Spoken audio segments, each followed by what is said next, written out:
ఈరోజు మా పాపకి వ్యాక్సినేషన్ ఇప్పించడానికి తీసుకెళ్తున్నాను. ఇది రెగ్యులర్ వ్యాక్సినేషన్ 9 to 12 మంత్స్లో ఉంటుంది కదా, ఆ వ్యాక్సిన్ అనమాట.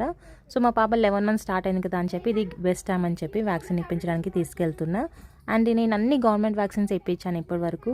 నా డెలివరీ కూడా గవర్నమెంట్ హాస్పిటల్ అనేది చేయించుకున్నాను. సో అందరు అంటారు గవర్నమెంట్ వ్యాక్సిన్స్ వచ్చేసి పెయిన్ఫుల్ వ్యాక్సినేషన్ అండ్ ప్రైవేట్ వచ్చేసి పెయిన్లెస్ ఉంటాయని చెప్పి.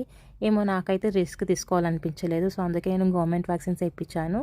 సో యూజువల్గా మన గవర్నమెంట్ వ్యాక్సిన్స్ అన్నీ ఇంటి పక్కన ఉన్న అంగన్వాడీలో లేకపోతే గవర్నమెంట్ హాస్పిటల్లో ఇస్తారు. మా ఇంటి పక్కన ఒక అంగన్వాడీ ఉంది గవర్నమెంట్ స్కూల్లో. సో అక్కడ వెళ్ళి నేను వేయించాను వ్యాక్సినేషన్ అనేది. సో ఇది లిస్ట్ అనమాట. నేను అన్ని వ్యాక్సిన్స్ అనేది గవర్నమెంట్లోనే ఇప్పించాను, ఈవెన్ కేరళలో కూడా.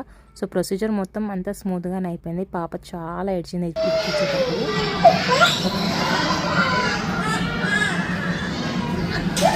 కొద్దిసేపు అయ్యాక నవ్వింది. నవ్వు చూసా కొంచెం రిలాక్స్ అయ్యా. See you until next video. Bye.